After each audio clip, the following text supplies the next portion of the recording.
Now, I really appreciate your time because you were there at the protests over the weekend. What was the mood on the ground? What were the issues they raised with you? Peter, it was nothing about anti-vaxxers. It was about people that have lost their jobs. We had nurses, we had professionals, we had people who actually had their double vaccination who were saying, we still believe in people's choice if they want to have it.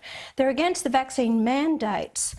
Peter, you know, the reporting of 10,000 people is absolutely ridiculous. I stood the one floor above the entrance to the Parliament House, and the sea of people went right down the road, across the bridge, as far as I could see. There was at least 80 to 100,000 people. The campsite said there was about 60,000 people at the campsite prior to the march.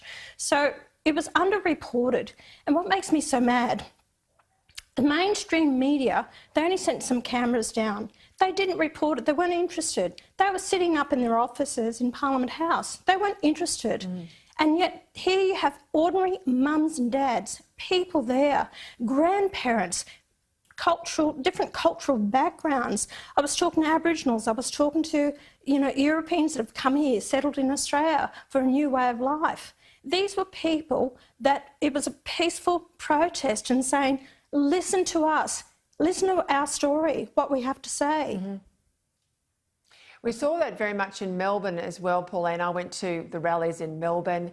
Yes, there were some anti-vaxxers and some anarchist types, but by and large it was mums, dads, prams, older Australians, people that you and I would know from our own communities, genuine salt-of-the-earth people. But there is almost an editorial decision in the mainstream media, particularly the ABC as well, not to report these people as decent, ordinary Australians and to underquote the numbers. I met a couple on Saturday night. I was out having a bite to eat in Canberra on the street. They came up to me, articulate, well-dressed Melburnians who got on a plane on Friday night to come up because they're vaccinated but they're incensed about the actual prohibitions and the mandates.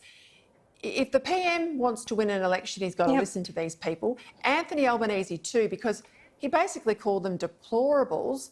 That's not going to help him win in Queensland, is it? Yep.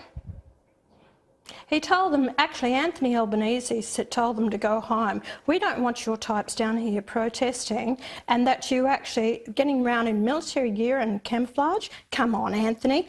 You weren't even there. How the hell would you know? And that's the problem. You know what?